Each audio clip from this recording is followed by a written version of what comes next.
Hello everyone, my name is Jimmy and welcome to The Last Lap. And in this video we're going to be breaking down everything that happened from the Roval. But before we hop into it, just want to remind you guys to hit that like button and subscribe button. We greatly appreciate it if you did that. And you can also check out our social media pages, which are linked in the description. But without further ado, let's go ahead and hop straight into the episode. And as always, I have my friend and co-host Matthew joining me on the show, who is probably going to lay it on me today, throw all the jokes and all the shade and this, that, and the other thing at me because of what happened in today's race, but he's not going to make me mad. I'm going to grind right through this video, get to all the talking points, and not get mad. So, Matthew, why don't you go ahead and just go ahead and let the punches start going. I'll just take them as you throw them. So, go ahead and tell everybody how you're doing as we get into this Roval recap.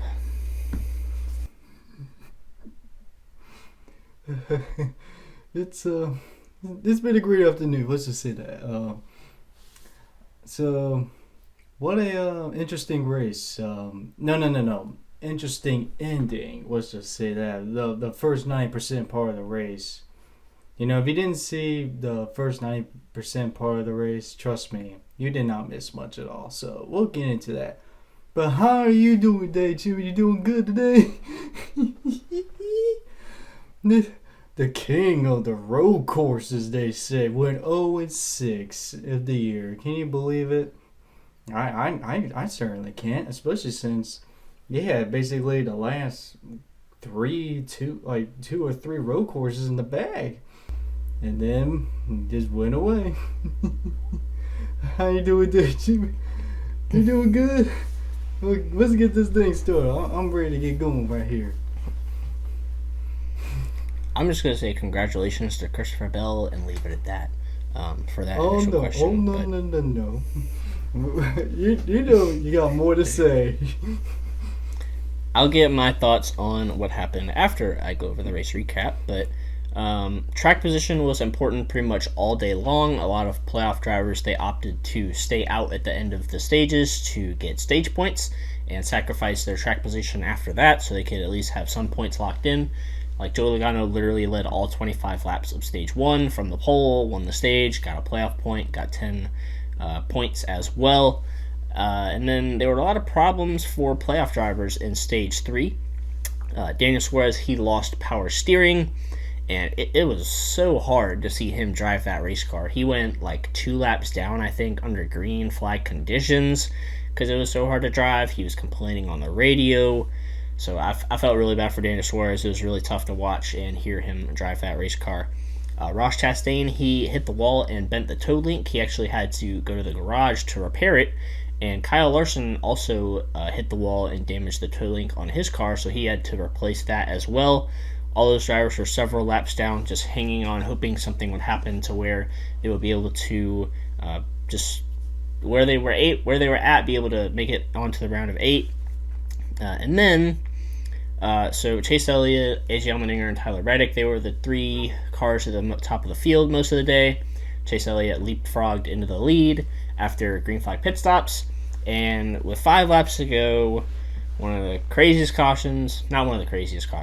most random cautions I've ever seen happens, and a sign was on the track in turn 6, I think, in between turns 5 and 6. There was a sign right there. And I was just like, you gotta be kidding me. With 5 laps to go, a sign was on the racetrack. Like, I might as well just grab this calendar right here and just, toss it on the racetrack, and a caution will come out. Like what are the odds of a sign getting stuck on the racetrack? But anyways, that unfortunately happened. Chase Elliott was in the lead. And then at that point, it was chaos. And that's what I expected. I expected chaos to happen after that because it was 5 laps to go. People are going to be fighting for the win. People are going to be fighting for their lives to advance to the next round. And that's exactly what ended up happening. On that restart, there was chaos in turn 1. I know Noah Gragson got spun around, and a few other drivers got spun around in turn 1. Chase Elliott, AJ Allmendinger, they were fighting for the lead going through turn 2. And then Allmendinger just straight up drove Chase off the racetrack in turn 3 and 4. And then Kevin Harvick, he hit Allmendinger coming off of turn 4, and Harvick got to the lead. and then Chase got spun out by Tyler Reddick. That was the finishing move that ended up costing Chase the race. So he was done, and then there was a huge mess on the backstretch chicane. Logano, William Byron, Chase Briscoe, several other drivers spun out going through the backstretch chicane, and then a caution ended up coming out because part of the curb was on the racetrack. Don't even get me started about curbs and the racetrack. I was at Indy Road Course in 2021, and yeah, that was tragic. That was today. That was traumatizing. That brought me flashbacks to that race. But thankfully, it's just a small fix. They were able to get that done. But during all of this chaos going on, Christopher Bell worked his way up to second place after pitting for tires. I think he restarted 11th or something like that. Worked his way all the way up to second place. He was in a must-win situation. And then all that following restart, the overtime restart, green-white checker, Christopher Bell, he took the lead away from Kevin Harvick. And then Austin Cindric, he spun out on the backstretch chicane. And at this point, it was pretty much, Cindric, Briscoe, Larson, Suarez, all of them were pretty much trying to fight for this final playoff spot. And Christopher Bell also, since he was trying to win. But Cindric, he spun on the backstretch chicane on that restart. That took him out of it. And Chase Briscoe made a really aggressive move on Cole Custer and Austin Dillon on the backstretch, going into that chicane again on the final lap. And he would advance to the round of 8 on that move. Christopher Bell would win the race.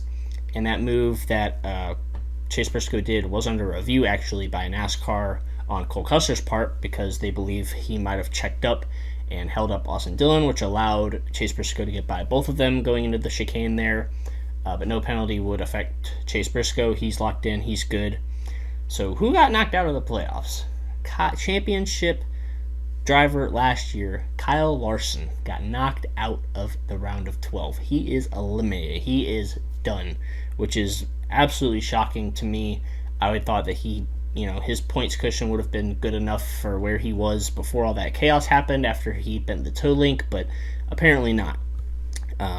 So I'll go over the rest of the playoff drivers that got knocked out in a minute, but I'm going to go over the results first, and there's only a few playoff drivers in the top 10 today. So Christopher Bell got the win.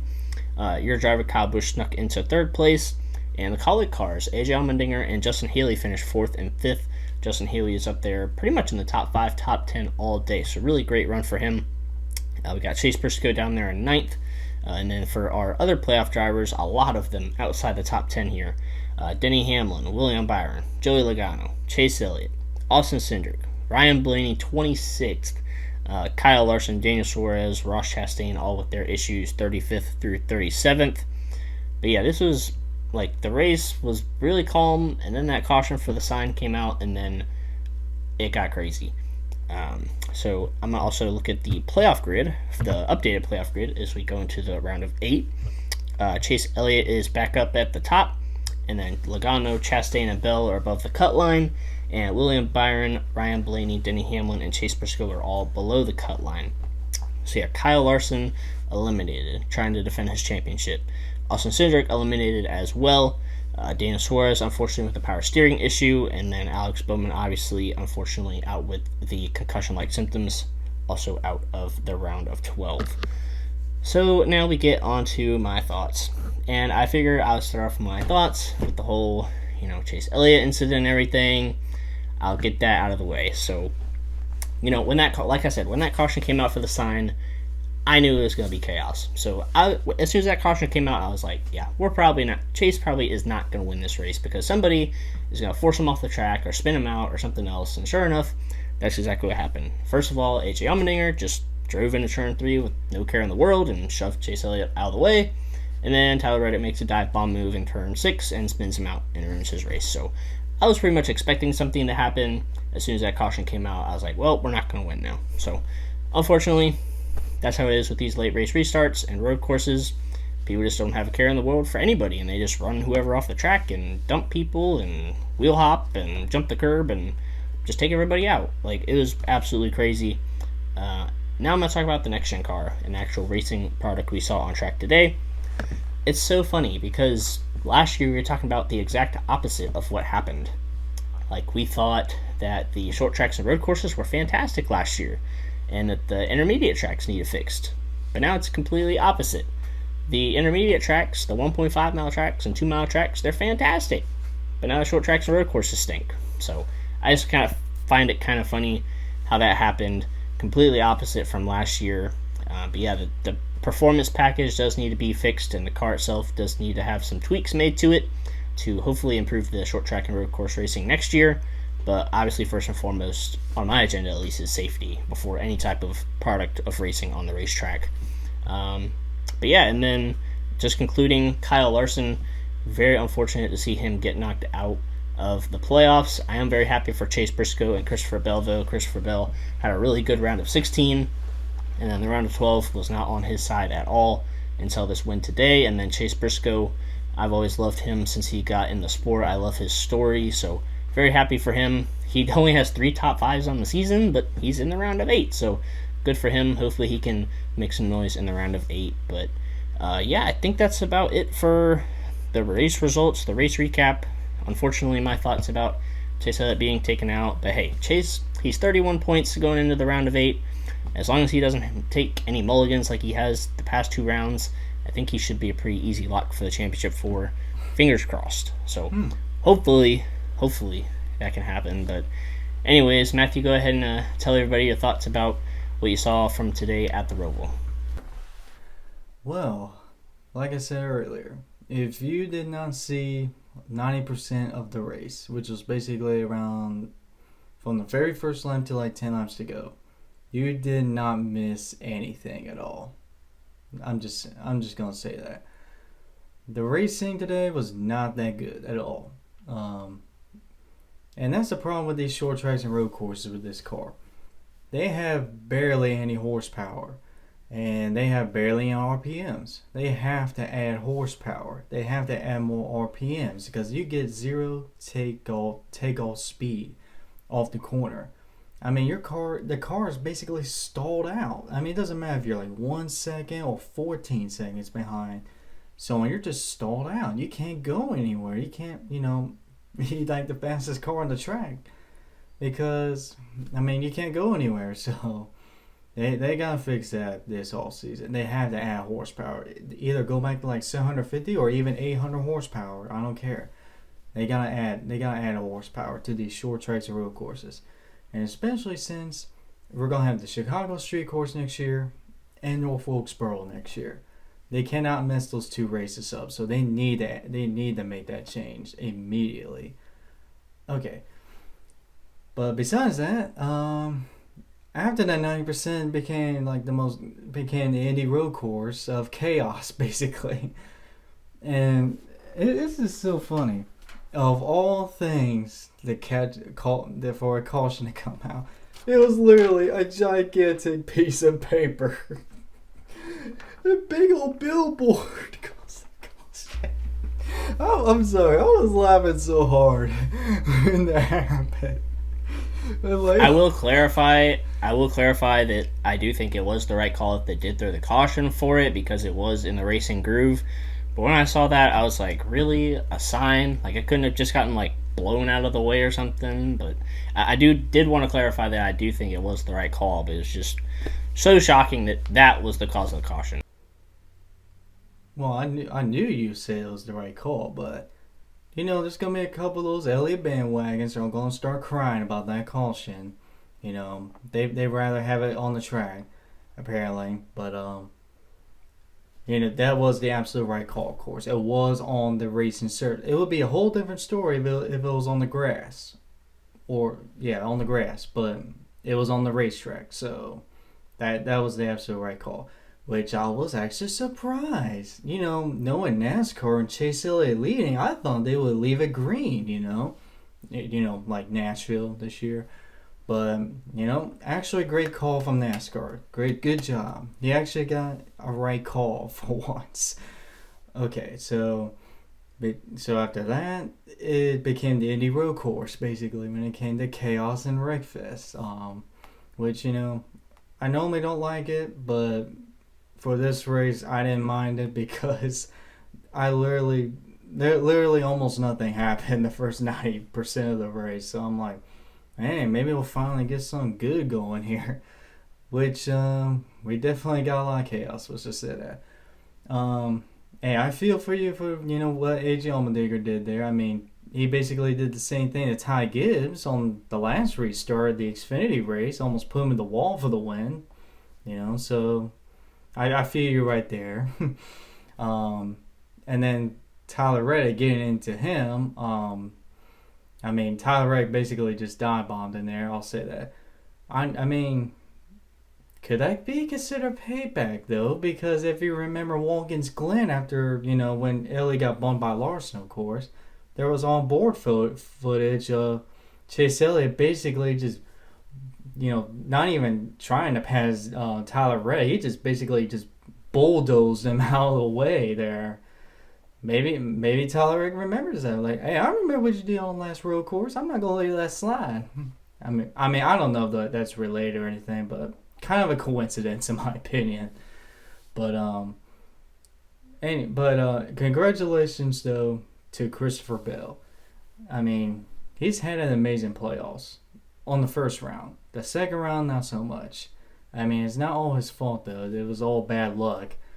And I mean, today Christopher Bell was basically the best Toyota all day. He was really the only one that could compete in the top 10, unlike his other three teammates that were absolutely nowhere near to be found. Again, because Toyota is absolutely terrible road courses this year.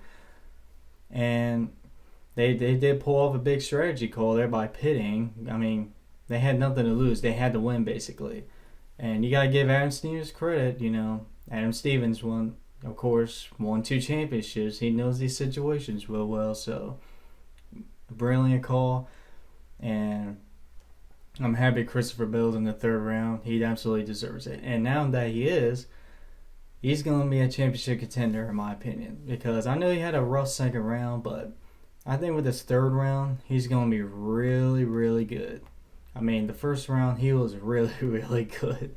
So I think with those 2 mile-and-a-halves and Martinsville, I think he has a great shot at making it to the championship 4 now. So let me get to the 4 that are out. Man, Kyle Larson. Man, I feel so bad for him. I mean, I thought he was safe. And then that whole chaos happened, and next you know, he was out. And, he, of course, the Defending Series champion, 10-time winner last season, but only has 2 wins this season. And he got out because he hit the wall and broke the toe link. So, I mean, he made a mistake there by hitting that wall. So, I mean, I feel bad for him. And I know everyone's going to miss the best driver, Hendrick, not being in the Final 4 this year, which is unfortunate. But it's okay. It's... what are you trying to do? Hey, it's my turn, Jimmy. This is my turn. You were distracting me. You said it was my turn. Thank you. Okay. Moving on from that. Austin Cindric, Okay. You're all distracting me now. Would you stop? You're distracting me. Okay. Austin Cindric, the rookie, of course, won the Daytona 500, is out. I think it's still, amazing season for Cindric, despite being a rookie. And this is a great learning experience for him. So I'm looking forward to see if he improves on next year from what he was able to do this season. Of course, Alex Bowman was out for concussion protocols. I feel bad that he had to end it that way because he was looking good, especially in the first round. But I feel really bad for him. So, I don't know if he'll make the second round if he was still racing or not.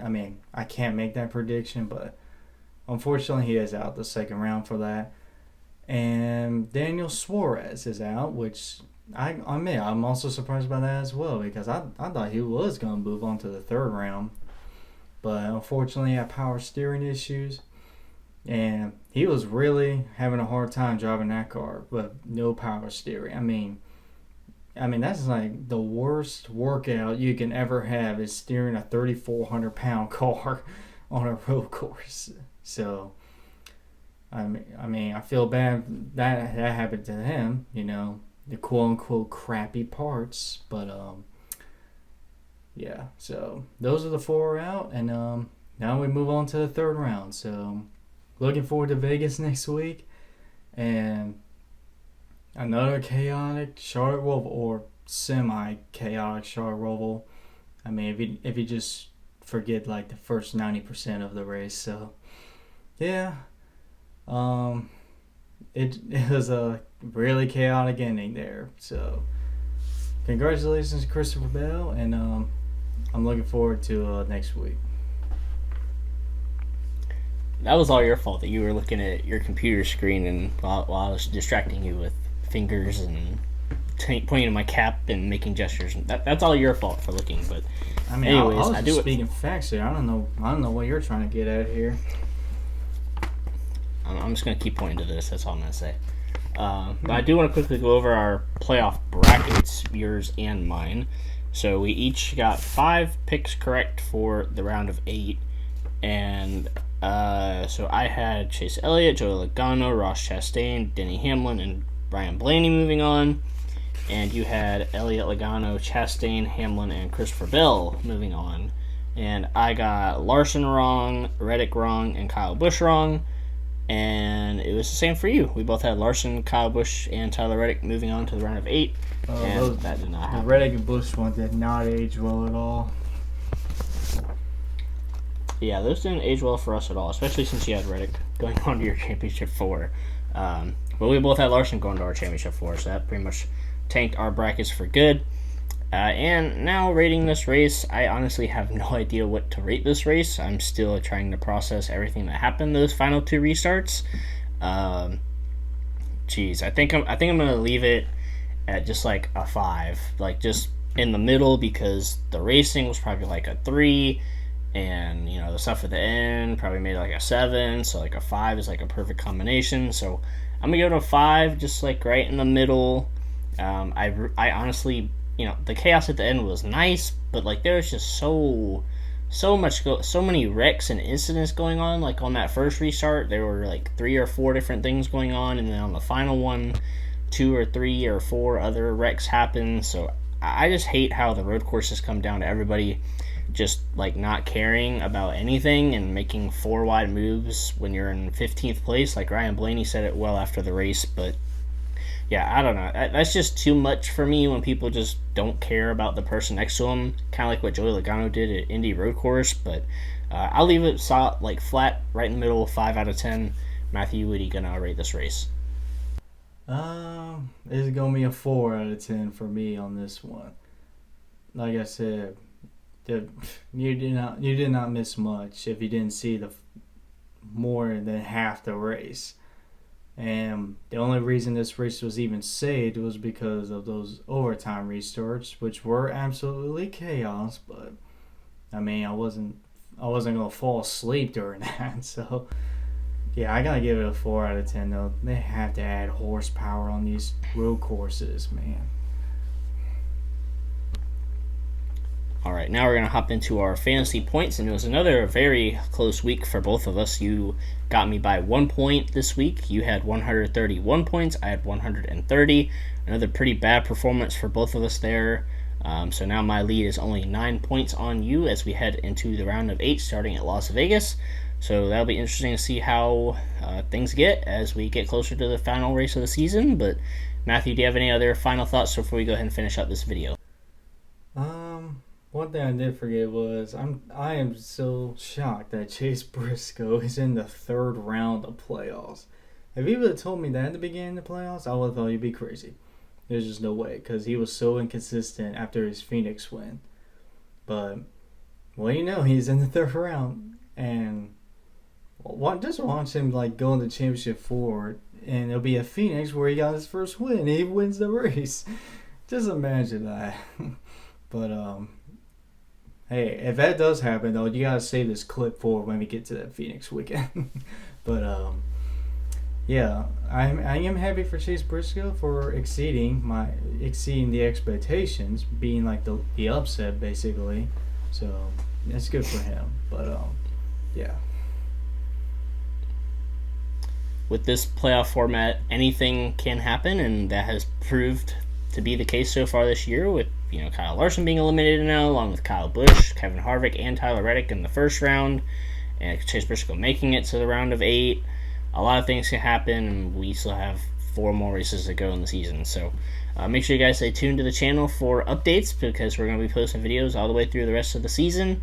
But make sure you guys are subscribed, check out our social media stuff. But until next time, we'll see you guys in the next video.